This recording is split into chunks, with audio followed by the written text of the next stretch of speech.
I've been in front of artworks and I've had really powerful experiences. It holds me there, it makes me wonder. There's a connection, I think, between works of art through different times. I think they probably come from the same source. There might be a river or something, and this river of creativity is what connects these artworks together. And so if my work could do that for just one bit, for someone, I think I'd be happy with that.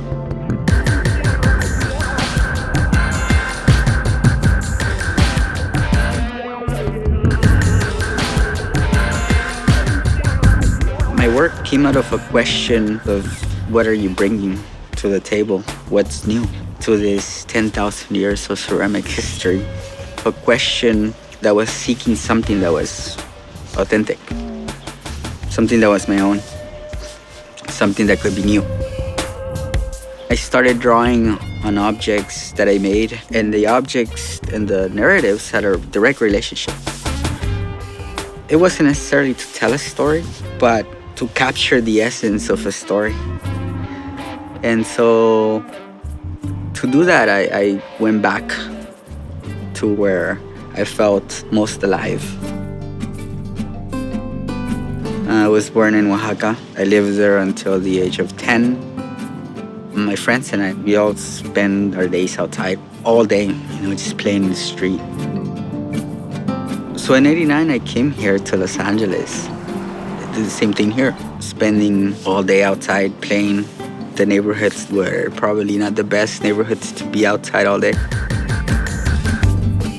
In my teen years, instead of going to summer camp or summer school, we would spend our days in Serrano Street drinking beer, getting into fights,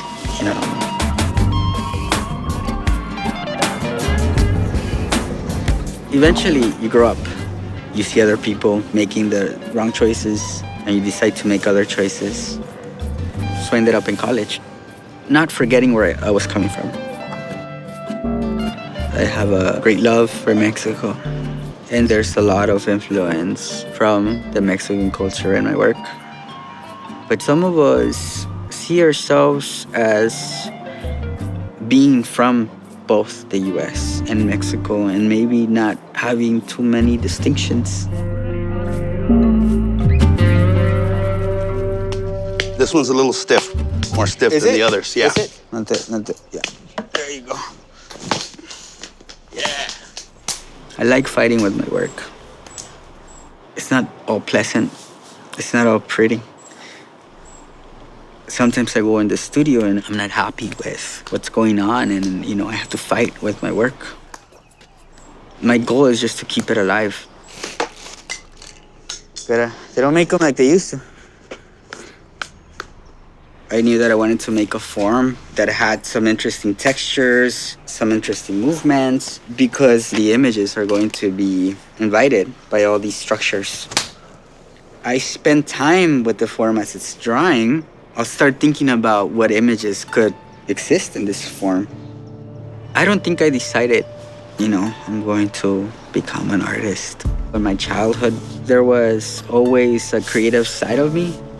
And I think I carried that creativity into my teen years through graffiti. So as a kid, in a sense, I had an artistic practice, whether you want to call it that or not. My earliest works were influenced by black and white prison drawings and the rich pictorial imagery of the great Mexican muralist.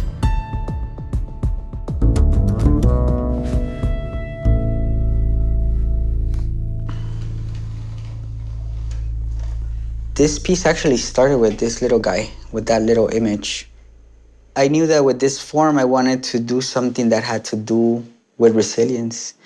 And so this coyote, I thought about this coyote, how it can survive, and then other images that has to do with resilience and survival and growth and overcoming and resistance came about. I wanted to live life according to my own sort of, I don't want to say rules, but determinations. So this sense of autonomy, where did it come from? I thought about it more and more. Well, it came from the patriarchy I grew up in, under, headed by my grandfather. In his youth, he was a famous bull rider, fearless, right? He was the sailor of his ship. But with that, I think also came the ideals of the patriarchy, ideals of masculinity that were outdated, didn't make sense in the world that I was living or that I was choosing to live in. You know, some of them have to do with honor, with valor, being fearless, but others are not so positive. I have an image of my uncle looking into the patio where I used to play. He's paralyzed now. He was beaten quite violently and maybe left for death because he was gay. With this piece, I was thinking about those very somewhat violent attitudes that have to do with a masculine identity. As kids, my cousin and I were expected to help people sacrificing a goat. But of course, we couldn't flinch, so they would give us a shot of mezcal to wash away our fear. And so I thought about this attitude of how you suppress certain emotions, such as fear. And I think, art is the perfect vehicle to express ideas that maybe you cannot express with words.